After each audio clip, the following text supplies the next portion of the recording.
એક વ્યક્તિને આધીન કરવા માટે, એક વ્યક્તિને પોતાનો બનાવવા માટે, અથવા તેણે જે વિચાર્યું છે એ વ્યક્તિ દ્વારા પૂરું કરાવવા માટે, શૈતાન જે 3 યુક્તિઓ વિચારે છે તે તમારી આગળ વહેંચવાની હું આશા રાખું છું. વ્હાલા ભાઈઓ તથા બહેનો, ધ્યાનથી સાંભળો. તમને વશમાં કરવા માટે, તમને આધીન બનાવવા માટે, તમારા દ્વારા કામ કરવા માટે શૈતાન કેટલાક લોકોનો તમારા માટે ઉપયોગ કરે છે. એ તમે કોલેજ કરતા હોય ત્યાં હોઈ શકે છે, તમે જ્યાં નોકરી કરતા હોય ત્યાં હોઈ શકે છે, તમારા મિત્રો હોઈ શકે છે તેમના દ્વારા, અથવા તમારા પરિચિત એવા લોકો દ્વારા હોઈ શકે છે. તે તમારું અને તમારા પરિવારનું નાશ કરવા માટે શૈતાને જે વિચાર્યું છે તે સામાન્ય રીતે 3 યુક્તિઓ હોય છે. નાઓમીએ સુંદર રીતે ઉપયોગ કર્યો. એ 3 વિધિઓ દ્વારા ઓરપા વિશે આપણે જોઈએ છે કે તે તો પાછી ફરી ગઈ. તે 3 સાજિશ કઈ છે તે હું તમારી આગળ વહેંચું છું. સૌથી પહેલા આવો વાંચીએ. રૂત 1 અધ્યાય 8મી કલમ. ત્યારે નાઓમીએ પોતાની પુત્રવધૂઓને કહી, તમે પોતપોતાના પિયરમાં પાછા ફરી જાઓ. જેઓ મરણ પામ્યા છે તેમની સાથે, અને મારા પર પણ તમે પ્રેમ રાખ્યો છે. એ જ પ્રમાણે યહોવા તમારા પર સદા કૃપા કરે. ખરેખર તમે ભલા છો. તમે પ્રીતિ રાખનાર વહુ છો, અને તમારા જેવા સંસારની અંદર બીજું કોઈ નથી. મારા પર તમે ખૂબ પ્રેમ કર્યો. મારા દીકરાઓ જે મરણ પામે એમના પર ખૂબ પ્રેમ કર્યો હતો. તમે એવા પુત્રવધુ છો કે જે દયાળુ ને પ્રેમાળ છે. તમારા જેવા પુત્રવધુ મળવું એ મારું સૌભાગ્ય છે. નાઓમીએ જે વિચાર્યું હતું તે કરવા માટે સૌથી પહેલા શું યુક્તિ કરી? તારીફ કરવી, વખાણ કર્યા, પ્રશંસા કરવી. એક છોકરો હોઈ શકે છે, એક પુરુષ હોઈ શકે છે, એક સ્ત્રી હોઈ શકે છે. જેવું તેમણે વિચાર્યું છે એક વ્યક્તિને આધીન કરવા માટે સામાન્ય રીતે જે યુક્તિ તે રચે છે તેનું હથિયાર શું છે જાણો છો? પ્રશંસા કરવી. કોઈ પણ તમારી પાસે આવીને જ્યારે તમને એમ કહે છે તમારી વાતો ખૂબ સારી છે, તમારો સ્વભાવ સારો છે, તમે હસો છો ત્યારે સુંદર લાગો છો, ખરેખર તમે ખૂબ સુંદર છો, અમારા આખા ડિપાર્ટમેન્ટમાં તમારા જેવા સુંદર વસ્ત્ર કોઈ પણ ધારણ નથી કરીને આવતા, સાડીમાં તમે ખૂબ સુંદર લાગો છો. આ રીતે વારંવાર આવીને જો તમારી પાસે તમારા વિશે તમારી પ્રશંસા કરે, તમારી તારીફ કરે તો કૃપા કરી સાચું ના માનશો. પણ એક વ્યક્તિને આધીન કરવા માટે, તે વ્યક્તિ તેને આધીન થઈ જાય તે માટે સામાન્ય રીતે મનુષ્ય વખાણ કરે છે. તે કોઈ પણ વિષય હોય. તમે કોઈની પાસે જઈને તેની પાસેથી કંઈક નાણાં લેવા માંગો છો તો સામાન્ય રીતે શું કરશે? તમારા સિવાય અમને મદદ કરનાર બીજું કોણ છે જણાવો? તમારા જેવું સારું મન બીજા કોની પાસે છે જણાવો? આ દિવસોમાં, આ સમયમાં અન્યાય અને દગો કરનાર લોકો છે. પરંતુ સામેવાળી વ્યક્તિના દુઃખને સમજીને તેમને સહાયને માટે હાથ લંબાવનાર બીજું કોણ છે? આ રીતે વિચારે છે સાંભળીને કે હા સાચું કહે છે. આ રીતે વખાણ કર્યા પછી 50,000 આપશો? વાલો, અત્યાર સુધી તેમણે શું કર્યું જાણો છો? તેણે જે વિચાર્યું છે સામેવાળી વ્યક્તિ દ્વારા કરાવવા માટે તે પ્રશંસારૂપી હથિયાર દ્વારા મનાવી રહ્યો હતો. વાલા ભાઈઓ તથા બહેનો, કૃપા કરી ધ્યાન આપજો. જો કોઈ વ્યક્તિ તમારી પાસે આવી તમારા વિશે, તમારા વ્યક્તિત્વ વિશે, સ્વભાવ વિશે, તમારા વસ્ત્રધારણ વિશે જ્યારે તમારી સાથે વાત કરે છે, તમારી આત્મિકતા વિશે પ્રશંસા કરે છે, ત્યારે તમે પહાડ પર ચડીને બેસી ના જશો. ત્યાંથી પાડી નાખશે. સાવધાન! પ્રશંસાથી પાડી નાખવું આસાન છે, એટલા માટે તમને પ્રશંસાથી પહાડ પર ચડાવી દેશે. એક વિષય તમારી આગળ વહેંચું છું. એ તો સહજ રીતે, સામાન્ય રીતે બોલાતી વાત છે. છોકરાઓ સામાન્ય રીતે છોકરીઓની સુંદરતા અને આકર્ષણને આધીન થતા હોય છે. પરંતુ છોકરીઓ સામાન્ય રીતે સુંદરતાને નહીં, પરંતુ છોકરાઓ જે મીઠી મીઠી વાતો કરે છે તેને આધીન થાય છે અને જાળમાં ફસાઈ જાય છે. એટલે કે પુરુષ સામાન્ય રીતે સુંદરતાને આધીન થાય છે, ત્યારે સ્ત્રી સામાન્ય રીતે મીઠી મીઠી વાતોને આધીન થઈ જાય છે. વલાઓ, એકવાર એક છોકરો અને એક છોકરી મારી પાસે આવ્યા. આવીને કહ્યું, બ્રધર, અમારા માટે પ્રાર્થના કરજો. કયા વિષયમાં પૂછ્યું તો હાલમાં જ અમે લવ મેરેજ કર્યા છે. પ્રાર્થના કરો બ્રધર કહેવાથી મને ખૂબ જ આશ્ચર્ય થાય છે. આ છોકરો અને આ છોકરી બાજુમાં ઊભા હતા. છોકરી તો ખૂબ સુંદર હતી, પરંતુ છોકરો તો લાઇટ ચાલુ કરો તો જ દેખાય. હસે તો તેના દાંત સિવાય મનુષ્યનો કોઈ આકાર ના દેખાય. અરે, આ બંનેને કેવી રીતે મેચિંગ થઈ ગયું મને હજી સુધી સમજાતું નથી. આ બંનેને કેવી રીતે મેચિંગ થયું? આ છોકરીએ તેના પર કેવી રીતે પ્રેમ કર્યો? કોઈ પણ જુએ તો કહે કે આ કેવી જોડી છે, આ તો કબૂતર છે. અને આ કાગડો છે. બંનેને લવ કેવી રીતે થયો? જુઠ્ઠું બોલીને. અનાવશ્યક પ્રશંસા. ઘણી બધી સ્ત્રીઓ, ઘણી બધી બહેનો આ રીતે અનાવશ્યક પ્રશંસાને આધીન થાય છે. ઘણીવાર માતા પિતા આવીને રડે છે, બ્રધર, મારી દીકરી ખૂબ સારી છે, મારી દીકરી ખૂબ જ સારી સ્ટુડન્ટ છે, ક્લાસમાં ફર્સ્ટ આવે છે, તેને ડૉક્ટર બનાવી છે વિચારીને, તેને ડૉક્ટરીનો અભ્યાસ કરાવ્યો, તે ડૉક્ટર બની ગઈ, તે ડૉક્ટર પણ બની ગઈ. પછી અમે આશા રાખી કે એક મોટી હોસ્પિટલ બનાવીએ. તમારી દીકરીએ ડૉક્ટરનો અભ્યાસ કર્યો, ડૉક્ટર બની ગઈ કહે છે, તો કેમ રડો છો? તેણે કોઈની સાથે પ્રેમ કર્યો છે કહે છે, બ્રધર. એ જ જોઈએ છે એમ કહે છે. તેના સિવાય હું જીવી શકતી નથી એમ કહે છે, બ્રધર. અભ્યાસ કરવાના સમયે આ પ્રેમ શું છે? શા માટે એના પ્રેમમાં પડી ગઈ છે? આ રીતે અમે તેને ખૂબ સમજાવી. ખરેખર કોણ છે જેને અમારી દીકરી પ્રેમ કરે છે? શું ક્લાસમેટ છે કે પછી સાથે ડૉક્ટરીનો અભ્યાસ કરનાર એવો કોઈ છે? અથવા ડૉક્ટરીના અભ્યાસની અંદર કોઈ સિનિયર વિદ્યાર્થી છે શું? તો પછી કોની સાથે પ્રેમ કર્યો તમારી દીકરી? એક ડ્રાઈવરની સાથે, કોલેજના બસ ચાલક સાથે પ્રેમ કરવા લાગી. એ તો ઓલરેડી શાદીશુદા છે, એને બાળકો પણ છે. તેની અને અમારી દીકરીની વચ્ચે 20 વર્ષનો ડિફરન્સ છે, પણ એ જ જોઈએ એમ કહે છે. તેની સાથે જ લગ્ન કરીશ કહે છે. શા માટે? પ્રશંસા. અનાવશ્યક પ્રશંસાને લીધે ઘણી બધી છોકરીઓ પોતાના જીવનનો નાશ કરી રહી છે.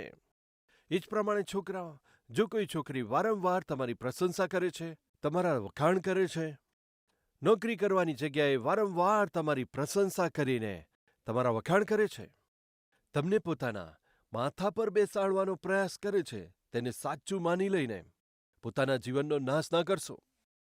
નાઓમી ખૂબ જ બુદ્ધિમાનીપૂર્વક તેનો એક ઉદ્દેશ હતો, કોઈ પણ રીતે આ લોકોને પાછા મોકલવા છે. તેઓ મારી સાથે ના આવે, મારી આજ્ઞા તેઓ માને. આ યુક્તિમાં પહેલું હથિયાર, પહેલી યુક્તિ પ્રશંસા છે. બીજું હથિયાર શું છે જાણો છો? તમે મારા પર ખૂબ પ્રેમ કર્યો, મારા દીકરાઓ પર પણ ખૂબ પ્રેમ કર્યો, તમે ખૂબ સારી છો, પરંતુ ખરાબ સમય હતો, આપણા પર દુઃખ આવ્યો. એ દિવસો જ ખરાબ હતા, એટલા માટે આજે તમે એકલા રહો છો. ખરેખર જે થયું છે તે આપણા જીવનની અંદર ના થવું જોઈએ. રૂથનું પુસ્તક 1 અધ્યાય 13મી કલમ 4થી લાઈનથી વાંચું છું. હે મારી દીકરીઓ, એવું ના થાય કે મારું દુઃખ જે તમારા દુઃખથી ખૂબ જ વધારે છે. જુઓ, યહોવાનો હાથ મારી વિરુદ્ધમાં ઊભો થયો છે. દીકરીઓ, આપણા જીવનમાં કેટલું ખરાબ થયું છે. મારાથી મારા પતિ છીનવાઈ ગયા. ભલે હું તો વૃદ્ધ થઈ છું, હવે કોઈ આશા નથી, પણ તમારા પતિ મરી ગયા, કેટલી દુઃખની વાત. તમારા જીવનમાં આવી તકલીફ શા માટે આવી? અરે જુવાનીમાં તમારા જીવનમાં આવું શા માટે થઈ ગયું? આ કેવી પરિસ્થિતિ? વલાઓ, આ શું છે જાણો છો? દયા કરવી, દયા બતાવી. આ શું છે? દયા બતાવીને વાત કરવી. ખબર નહીં કેમ આવું દુઃખ કોઈને નથી હોતું, તમને જ આવ્યું છે. બહેનો, તમને જો કોઈ કહે, અરે તમને કેવા દુષ્ટ પતિ મળ્યા છે, અને એવું વાત કરે, તેમની વાત પર વિશ્વાસ ના કરશો. વાલા ભાઈઓ બહેનો, સાંભળો છો? એક વ્યક્તિને પોતાને આધીન બનાવવાની પ્રક્રિયામાં સામાન્ય રીતે શૈતાનના લોકો દ્વારા વાત કરવાની બીજી મેથડ શું છે? દયા બતાવવી. તમારી તકલીફોને જાણવાનો પ્રયાસ કરે છે, તમારા દુઃખને મોટું બતાવવાનો પ્રયાસ કરે છે. ઘરમાં કઈ સમસ્યાઓનો સામનો કરો છો? શારીરિક રીતે તમારી કમજોરી શું છે? આર્થિક તમારી જરૂરિયાત શું છે? તે બધા વિષયમાં ધીરે ધીરે તપાસ કરે છે. તમને શાની જરૂર છે તે બાબતો જાણવાનો પ્રયાસ કરે છે. પછી કહે છે, ખરેખર તમારું દુઃખ જોઈને મને ખૂબ જ વ્હાલ થાય છે. તમને તમારા ઘરમાં જ તમારા પિતા ધ્યાન નથી આપતા, તમારા ભાઈ ધ્યાન નથી આપતા, ના તમારી મમ્મી ધ્યાન આપે છે, કમસે કમ કોલેજની ફી નથી ભરતા, બસ પાસની વ્યવસ્થા નથી કરતા. આ બધું જોઈને મને બહુ દુઃખ થાય છે, ખરેખર દુઃખ થાય છે. શું એક કામ કરશો? બતાવો શું કરો? લો, આ સોનાની ચેન લઈ જાઓ, પોતાની ફી ભરી દો, એમ કહીને આપે છે. સમજો, એ સોનાની ચેન નથી હોતી ભાઈ. સુનહરા એવા તમારા જીવનમાં તે ફાંસીનો ફંદો લગાવી રહ્યો છે. એ સત્યને ભૂલશો નહીં. આ રીતે દયા બતાવી, આ રીતે ભાવ બતાવવો, તમારી જરૂરિયાતમાં તમને મદદ કરવી એમ નથી બહેન, પણ તમારા શરીરને પોતાને વશ કરવા માટે, તેની દુષ્ટ યોજના તમારા જીવનમાં પૂરી થાય માટે. સામાન્ય રીતે શૈતાન જે ઉપયોગ કરે છે તેની બીજી ચાલ શું છે? તમારા જીવનના દુઃખને, કષ્ટને, તમારા જીવનના એકલાપણાને. જ્યારે તમે તમારા પતિના પ્રેમ અને અનુરાગથી દૂર રહો છો, બસ એ જ સમયે તે આધાર બનાવે છે. તે તમારી સાથે નોકરી કરતા હોય અથવા તમારા કોઈ સગા હોય, તમારા પર દયા બતાવીને કહે છે, તમને આવા પતિ મળ્યા ખૂબ દુઃખની વાત છે. આ રીતે ભાવ બતાવે એટલે તમારા મનમાં શું થાય છે જાણો છો? અરે તમારા જેવા સાથી મળ્યા હોત તો કેટલું સારું. અરે તમારા જેવા પતિ મારા હોત તો કેટલું સારું. જે મારું દુઃખ સમજી શકે, મારી જરૂરિયાત જાણી શકે, હું કેવા દુઃખમાં છું, મારા દુઃખને જાણીને મને પ્રેમ પ્રગટ કરે, એવા પતિ મારા હોય તો કેવું સારું. તે કેટલી પ્રેમથી વાત કરે છે, વાલાઓ કેમ પ્રેમથી વાત નહીં કરે? એક મરઘી હતી, તેને આવીને કોઈએ ખરીદી. તે મરઘી જેની હતી તે તેની પર ધ્યાન નહોતા આપતા.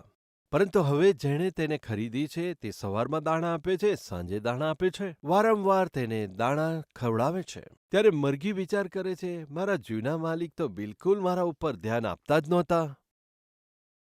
આ નવા વ્યક્તિ તો મારા માલિક નથી તો પણ કેટલી સરસ રીતે સવારે ને સાંજે મારી દરેક જરૂરિયાતને પૂરી કરે છે. મને જોઈને કેટલા ખુશ થઈ જાય છે. મને વ્હાલ કરે છે, બહુ સરસ લાગે છે, બહુ સરસ લાગે છે. પ્રેમથી મને હાથ લગાવે છે. ખરેખર જૂના માલિક તો ધ્યાન જ આપતા નહોતા. કેમ જાણો છો? ક્રિસમસ આવવાની છે. એ તહેવાર આવવાનો છે એટલા માટે દાણા ખવડાવે છે, પ્રેમથી નથી ખવડાવતો તો શાના માટે? કાપીને ખાવા માટે. વલાવ આજે ઘણા લોકો સાથે દયા તો બતાવે છે, પ્રેમ તો બતાવે છે, પોતાપણું પણ પ્રગટ કરે છે. તે પત્ની ના હોવા છતાં વારંવાર જઈને તેના જીવનમાં કયું કષ્ટ છે, તેના જીવનમાં તકલીફ શું છે જાણવા પ્રયાસ કરે છે. પણ પોતાની પત્ની બીમાર હોય તો ધ્યાન આપતા નથી.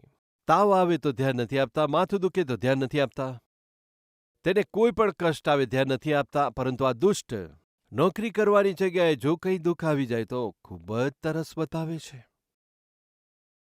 તે તો ખૂબ જ પ્રેમ બતાવે છે. વાલા બહેનો, તમે છેતરાશો નહીં. ભાઈઓ, કોઈ પણ તમારા પર વિશેષ પ્રેમ બતાવીને તમારી જરૂરિયાત શું છે તે જાણી લઈ. દયાભાવથી વાત કરવાથી એમની અંદર પોતાપણું છે તે સારો ભાવ બતાવે છે. તેમની જાળમાં ફસાઈ ના જશો. સામાન્ય રીતે આ રીતે કોઈ દયા બતાવીને તમારા દુઃખ દર્દને જાણી લઈને તમારી પ્રત્યે સારો ભાવ બતાવે છે. સમય પર આર્થિક સહાયતા કરતા. જ્યારે તમે પરેશાન હો છો, દુઃખમાં હો છો, એટલા માટે કોઈ તમને કહે છે, આ રીતે ક્યાં સુધી દુઃખી થશો? આવો, હું તમને હોટલમાં લઈ જઈશ, આપણે ભોજન કરતાં કરતાં વાત કરીએ, આવો. આ રીતે અહીં આગળ ક્યાં સુધી રડતા રહેશો? આવો આપણે થોડું બાગમાં જઈને બેસીએ. થોડું તમને રિલેક્સ લાગશે. આવો આપણે જઈએ એમ કહેશે તો. આ રીતે દયાભાવ દેખાડનાર વ્યક્તિ પ્રત્યે આ બહેનને પ્રેમ ઉપજે છે અને તેમને તે આધીન થઈ જાય છે. તેમને આધીન થઈ ગયા પછી વિચાર આવે છે, જો આવા પતિ મને મળ્યા હોત તો કેટલું સારું.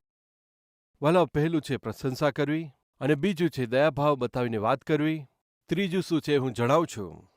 રૂતનું પુસ્તક 1 અધ્યાય 9મી કલમ. યહોવા એમ કરે કે તમે પોતપોતાના પતિના ઘરે શાંતિ પામો. ત્યારે તેણે તેને ચૂમ્યો કરી અને ત્યારે તેઓ પોક મૂકીને રડવા લાગે. નાઓમીએ કહ્યું કે લગ્ન કરી લો. આ રીતે ક્યાં સુધી એકલા રહેશો? ક્યાં સુધી તમે દુઃખ ઉઠાવશો? લગ્ન એ જ તેનું સમાધાન છે. એમ કહીને શું કર્યું? ચૂમી. ત્રીજી યુક્તિ. જેઓ આ રીતે દયા કરીને, પ્રીતિ કરીને, જ્યારે દયા બતાવે છે, ખૂબ જ પ્રેમ ભાવ બતાવીને, સામેવાળી વ્યક્તિને પાસે લાવીને ખૂબ જ પ્રેમથી, ત્યાર પછી સામેવાળી વ્યક્તિને તે શું કરે છે જાણો છો? તેની જે ત્રીજી યુક્તિ છે, તમારા એકલાપણાનું એક જ સમાધાન છે, લગ્ન. લગ્ન કરીએ. તે દુષ્ટની સાથે ક્યાં સુધી જીવશો? એ ઝઘડાખોર સ્ત્રી સાથે ક્યાં સુધી જીવશો? આવો લગ્ન કરીએ. હું તમારો સહારો બનીશ. ત્રીજી યુક્તિ શું છે જાણો છો? પોતાની પાસે લાવવું, ગળે મળવું, ચૂમવું.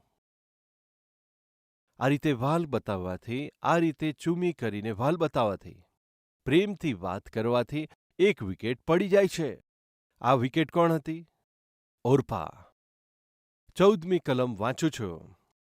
ત્યારે તેઓ ફરીથી ઉઠી અને ઓરપાએ તો પોતાની સાસુને ચુંબન કર્યું. પહેલાં કોણે ચુંબન કર્યું? જેણે યુક્તિ કરી તેણે. બીજું, જે યુક્તિમાં ફસાય તે. યસ, આ રીતના ચુંબનથી ઘણા બધા લોકોના જીવન બરબાદ થયા છે. આવા ચુંબનોની આડની અંદર ઘણા પરિવાર નાશ પામ્યા છે. આજે આ વાતો સાંભળનારા ભાઈઓ બહેનો, તમારા પરિવારનું તૂટવાનું, તમે પતિ અને પત્ની દૂર થઈ જવાનું, તમારા માતા પિતાને છોડીને ઘરે ન આવીને બહાર ફરતા રહેવાનું કારણ શું છે? ચુંબન. તે બિનજરૂરી પરિચય કારણ છે. તમે લગ્નની પર અવિવાહિત સંબંધ બાંધ્યા છે, તે જ તેનું કારણ છે. આજે તમારા પરિવારને તે તોડે છે. આજે તમારા પરિવારને વેરવિખેર કરે છે. નાઓમીની એ યુક્તિમાં ઓરપા ફસાઈ ગઈ. તે પાછી ફરી ગઈ, પાછી ચાલી ગઈ, પોતાના લોકો મધ્યે ગઈ. વલાવ, જે રીતે નાઓમીએ ખૂબ જ ચાલાકીથી યુક્તિ કરી અને એક વિકેટ પડી ગઈ. બાઇબલમાં આપણે જોઈએ છીએ, જાઓ. ક્યાં જવા માટે કહે છે જાણો છો? રૂથને જોઈને તમારી જેઠાણી જતી રહીને પોતાના લોકો પાસે, એ જ પ્રમાણે તમે પણ જાઓ.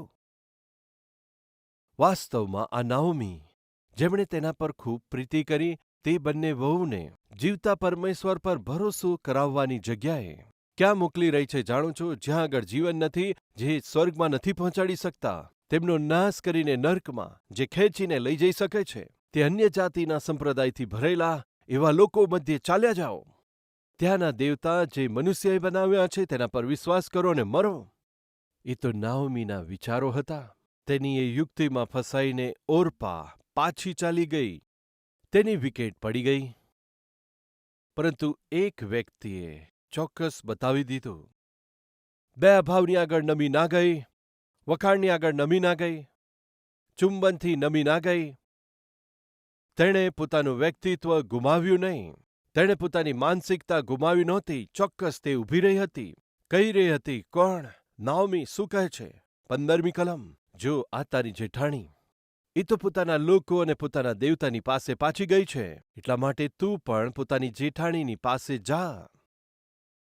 ત્યારે રૂથે કહ્યું, હું તેમ નહીં જાઉં. ઇનડાયરેક્ટલી કહે છે કે તારી યુક્તિઓની આગળ હું નમીશ નહીં. આજે આપણામાંથી ઘણા બધા લોકોના જીવનમાં, ઘણા બધાના વ્યવહારમાં શેતાન પોતાની યુક્તિથી તમારા જીવનને, તમારા પરિવારને, તમને વશ કરવા માટે, તમારા ધન સંપત્તિને વશ કરવા માટે, ચોરી લેવા માટે, તમને લૂંટી લેવા માટે શેતાન અને શેતાનના લોકો ઘણી યુક્તિ કરે છે. વાલા ભાઈઓ બહેનો, તેની આગળ નમશો નહીં. વાલા, રૂથ એક ઉત્તમ પુત્ર વધુ છે સાબિત કર્યું. સાસુમાં, તમારા પુત્ર સાથે મારું લગ્ન થયું છે. તારા પુત્ર સાથે મારું લગ્ન થયું હતું, એટલા માટે તમારો પુત્ર એ મારા પતિ થયા હતા. અમારું એ બંધન, તૂટી જનારું બંધન બિલકુલ નથી. મારા મરણ સુધી તમે જ મારા સાસુ રહેશો, હું તમારી પુત્રવધુ બની રહીશ. આ તો જિંદગીભર માટેનું બંધન છે, તૂટી જનારું બંધન નથી. તે શું કહે છે તે જુઓ. 4-5 મુખ્ય વાતોને આપણે જોઈશું. આવો આપણે જોઈએ. 16મી કલમ. રૂતે કહ્યું કે તું મને એ વિનંતી ના કરીશ કે મારો ત્યાગ કરો, મને છોડી દો અને પાછા જાઓ. છે કોઈ આજે એવું? પોતાના પતિને છોડી દો, પોતાના માતા પિતાને છોડીને આવી જાઓ, ઘર છોડીને આવી જા. હું તારી સાથે રહીશ, હું તારો સહારો છું. પોતાના પતિને છોડીને આવી જા. હું નોકરી કરું છું, તમારે નોકરી કરવાની જરૂર નથી, હું તારું પોષણ કરીશ. છે કોઈ એ પ્રમાણે તમને જાણે પ્રલોભન આપતા હોય એવા લોકો? તમે તમારા પરિવારને, તમે તમારા સગાને, પ્રેમને, બંધનને, સર્વસ્વ તોડી દઈને તેમની પાપમય ઈચ્છાને પૂરી કરવા માટે તમને ખેંચી જતા હોય એવું કોઈ છે? એવા લોકોને નિશ્ચય કહી દેવાનો છે કે એવું નહીં બને. મને વિનંતી ના કરશો. સાસુમાં, વિનંતી ના કરશો. તમારા વિચારો તમારે માટે ઠીક લાગતા હશે, પણ મને ઠીક નથી લાગતા. મને વિનંતી ના કરશો. ચોક્કસ કહી દીધું. તમે ગમે તે કહો, ગમે તેટલી વિનંતી કરો, તમારા વિચારો આગળ હું નમીશ નહીં. દરેક ભાઈએ, દરેક બહેનોએ આ પ્રમાણે ચોક્કસ કહેવાનું છે. જો કોઈ વ્યક્તિ તમને પોતાની સાજિશની અંદર ફસાવવા માંગે છે તો ચોક્કસપણે, દ્રઢપણે કહી દો, નહીં થાય. ગમે તેટલી કોશિશ કરી લો, ગમે તેટલી મીઠી વાતો કરી લો, ગમે તેટલી તારીફ કરો, ગમે તેટલા વખાણ કરો, મારાથી એ બિલકુલ નહીં થઈ શકે. ચોક્કસ કહી દેવાનું છે. અને રૂથે એ પ્રમાણે કહ્યું. તે કોઈ સાજિશમાં ના ફસાઈને રૂથે જે નિર્ણય લીધો હતો તેનું પરિણામ શું આવ્યું જાણો છો? આ રૂથ તો મોઆબણ હતી. તેણે કહ્યું, સાસુજી સાંભળો, જ્યાં તમે રહેશો ત્યાં જ હું રહીશ. તમારા લોક એ મારા લોક. આવું તે વચનને વાંચીએ. બાઇબલમાં એક ઉત્તમ વાત સ્વરૂપે તે લખવામાં આવ્યું છે. એ તો જાણે ઐતિહાસિક રૂપે સુંદર વર્ણન કર્યું છે. તે શું છે? તમે મને એ વિનંતી ના કરશો કે મારો ત્યાગ કરો અને મને છોડીને ચાલ્યા જાઓ, કેમ કે જ્યાં તમે જશો ત્યાં હું પણ તમારી સાથે આવીશ. જ્યાં તમે રહેશો ત્યાં આગળ હું પણ રહીશ. તમારા લોક મારા લોક થશે અને તમારા પરમેશ્વર એ મારા પરમેશ્વર થશે. એક મોઆબણ સ્ત્રી, એક અન્ય જાતિ શું કહે છે જાણો છો? તમારા પરમેશ્વર એ જ મારા પરમેશ્વર છે. ઘણા બધા ભક્તોએ શું કહ્યું જાણો છો? તમારા પરમેશ્વર એ જ મારા પરમેશ્વર છે. એ પ્રમાણે કહેતા સ્વર્ગમાંથી પરમેશ્વરે આ પ્રમાણે જોયું, તેમની પર દ્રષ્ટિ કરી.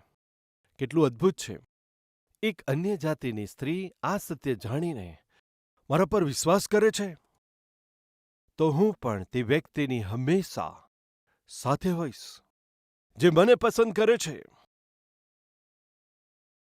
શૈતાનના સર્વ પ્રોત્સાહન ઉપર વિજય મેળવે છે. મારી સાથે રહેવાનું કહે છે. એટલા માટે હું પણ તેને વિજય પમાડીશ, આશીર્વાદ આપીશ. પરીક્ષામાં જય પામી છે. શૈતાની યુક્તિઓ પર તે જય પામી છે. વહાલાઓ, જ્યારે યુસુફને કહ્યું, આવ તું મારી સાથે શું, આ રીતે પોટીફરની પત્નીએ કહ્યું, યુસુફ જયવંત થયો. હું તારી સાથે ચોક્કસપણે પાપ બિલકુલ નહીં કરું. વિજયી રહ્યો. પરમેશ્વરે તેને શું જવાબ આપ્યો? તે આખા દેશ પર શાસન કરનાર પ્રધાનમંત્રી રૂપે બનાવ્યો. પરમેશ્વરે કહ્યું છે, હું પવિત્ર છું એટલા માટે તમે પણ પવિત્ર રહો. દરરોજ શૈતાન આપણી પરીક્ષા કરતા જ રહે છે. ઘણી બધી પરીક્ષા, ઘણા બધા જગ્યાએ. તે પરીક્ષાઓમાં આપણે પડી ના જઈ સામનો કરીએ તો જય પામીએ તો સુંદર એવું જીવન પરમેશ્વર આપણને આપે છે. રૂથે કહ્યું, તારા પરમેશ્વર એ જ મારા પરમેશ્વર છે. જ્યાં તું રહેશે ત્યાં હું પણ રહીશ. જ્યાં તારું મરણ થશે ત્યાં મારું મરણ થશે. પાછું ફરીને હવેથી હું બિલકુલ જોવાની જ નથી. વલાવતી વાતને પરમેશ્વરે સાંભળી. તે સ્ત્રીને જોઈને પરમેશ્વરે એક વિચાર કર્યો. બેટા, તારું નામ ઇતિહાસમાં લખાઈ જાય એ રીતે હું તને આશીર્વાદિત કરીશ.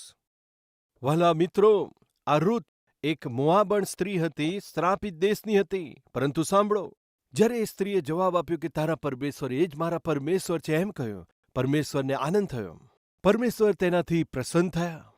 પરમેશ્વરના મનને કેટલો બધો આનંદ થયો હશે. તું મારા પર આટલો વિશ્વાસ કરે છે, માટે હું પણ તારા જીવનને આશીર્વાદિત કરીશ, તને ઊંચા ઉઠાવીશ. આ રૂથ કોણ છે જાણો છો? દાઉદની પરદાદી, દાઉદના દાદાને જન્મ આપનારી આ રૂથ હતી. રૂથના દ્વારા જ દાઉદના દાદાનો જન્મ થયો અને એ જ પરિવારમાંથી દાઉદના પિતાએ જન્મ લીધો. ત્યાર પછી દાઉદનો જન્મ થયો અને એ જ પરિવારમાં પ્રભુ ઈસુ ખ્રિસ્તનો, એ વંશમાં પ્રભુ ઈસુનો જન્મ થયો.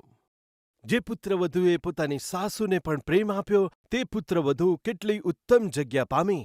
તમારામાંથી કોઈને શું સાસુની એલર્જી છે? તમે ઉત્તમ જગ્યા નહીં પામી શકો.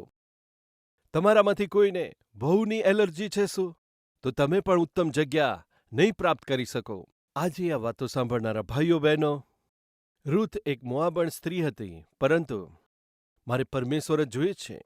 ઇઝરાયેલી લોકો જે પરમેશ્વરની ઉપાસના કરે છે તે જોઈએ છે. એમ કહીને પરીક્ષામાં ના પડી, પરંતુ ઓર્પા પરીક્ષામાં નિષ્ફળ ગઈ. પોતાની સાસુની વાત સાંભળી ત્યાર પછી કોઈ ખબર નથી. તે દિવસથી લઈને આજ દિન સુધી ઓર્પા વિશે કોઈ જાણતું નથી. ઓર્પા વિશે શું છે દુનિયામાં કોઈ જાણતું નથી. પરંતુ જે પરીક્ષામાં જયવંત થઈ, જે પરીક્ષામાં સ્થિર રહી, રૂથના વિશે તો આજે આખી દુનિયા જાણે છે. કેમ જાણો છો? તેના જીવનનો ઇતિહાસ પરમેશ્વરે આ ગ્રંથની અંદર લખાવ્યો છે. આ પવિત્ર શાસ્ત્રની અંદર કોઈ સ્ત્રી વિશે લખવામાં આવેલું પહેલું પુસ્તક જો કોઈ હોય તો આ રૂથનું પુસ્તક છે. ઉત્તમ એવી એક સ્ત્રીના વિશે પુસ્તક લખાયું. આ પવિત્ર શાસ્ત્રને લખવા માટે વિચાર્યું તો સૌથી પહેલું લખાયેલું પુસ્તક રૂથનું પુસ્તક છે. કેમ પરમેશ્વરે તેને એટલી વિશેષતા આપી? કારણ કે તે વિશ્વાસમાં સ્થિર હતી. નાઓમીની સાજીશની આગળ તે નમી ના પડી, ઊભી રહી. પરિણામે ઉત્તમ પુત્રવધુ તરીકે સાબિત થઈ. પરમેશ્વરનો આશીર્વાદ પામી ઇતિહાસમાં નામ આવ્યું. ઘણા બધા વિષયોને પરમેશ્વરે આજે આપણી આગળ વહેંચ્યા છે. આ વચનને આપણે કાર્યમાં મૂકીશું. પ્રાર્થના કરીએ. સાથે મળીને આવો પ્રાર્થના કરીએ.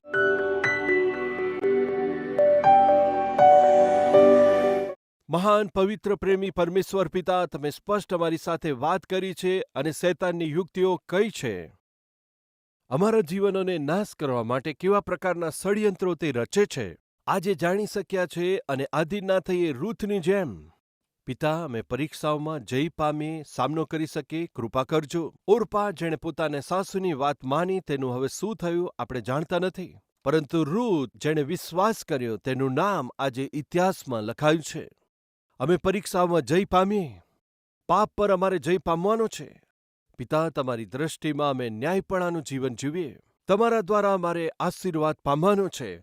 આસપાસના સમાજને માટે આશીષરૂપ બનવાનું છે. એવું જીવન અમને આપજો. પ્રભુ ઈસુ ખ્રિસ્તના નામમાં માંગીએ છે. આમેન.